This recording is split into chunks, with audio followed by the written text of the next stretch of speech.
সিরিয়ার দক্ষিণাঞ্চলের অস্থির প্রদেশ সোয়াইদায় ফের শুরু হয়েছে রক্তক্ষয়ী সংঘর্ষ। মুখোমুখি হয়েছে দুই গোষ্ঠী, বেদুইন ও দ্রুজ যোদ্ধারা। এই লড়াই শুরু হয়েছে ঠিক তখনই যখন সিরিয়ার সেনাবাহিনী ওই অঞ্চল থেকে সরে দাঁড়ায়। এর ফলে ভেঙে পড়েছে সাময়িক যুদ্ধবিরতি।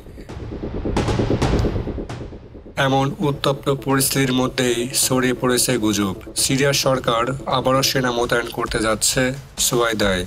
তবে এই খবরকে স্পষ্টভাবে অস্বীকার করেছে সিরিয়ার স্বরাষ্ট্র মন্ত্রণালয়। সরকারি মুখপাত্র নুরউদ্দিন আল বাবা রাষ্ট্রীয় গণমাধ্যমকে জানিয়েছেন, এ বিষয়ে সরকার কোনো ধরনের আনুষ্ঠানিক ঘোষণা দেয়নি।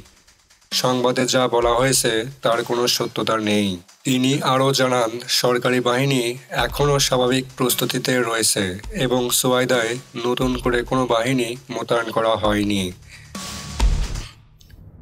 এদিকে নাম প্রকাশে অনিচ্ছুক এক ইসরায়েলি কর্মকর্তা সাংবাদিকদের জানিয়েছেন, দক্ষিণ পশ্চিম সিরিয়ার অস্থিতিশীল পরিস্থিতির কারণে ইসরায়েল আগামী 48 ঘন্টার জন্য সিরিয়ার অভ্যন্তরীণ নিরাপত্তা বাহিনীকে সোয়াইদায় প্রবেশের সীমিত অনুমতি দিয়েছে। এর আগে ইসরায়েল বুধবার দিনভর সোয়াইদা ও রাজধানী দামেস্কে চালিয়েছে ভারী বিমান হামলা। সিরিয়ার সরকার এসব হামলার তীব্র নিন্দা জানিয়ে বলেছে, এটি দেশটির সার্বভৌমত্বের লঙ্ঘন এবং জাতিকে বিভক্ত করার ষড়যন্ত্র।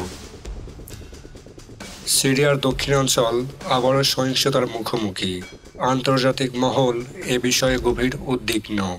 পরিস্থিতি যদি দ্রুত নিয়ন্ত্রণে না আনা যায় তাহলে সংঘর্ষ আরও ছড়িয়ে পড়তে পারে।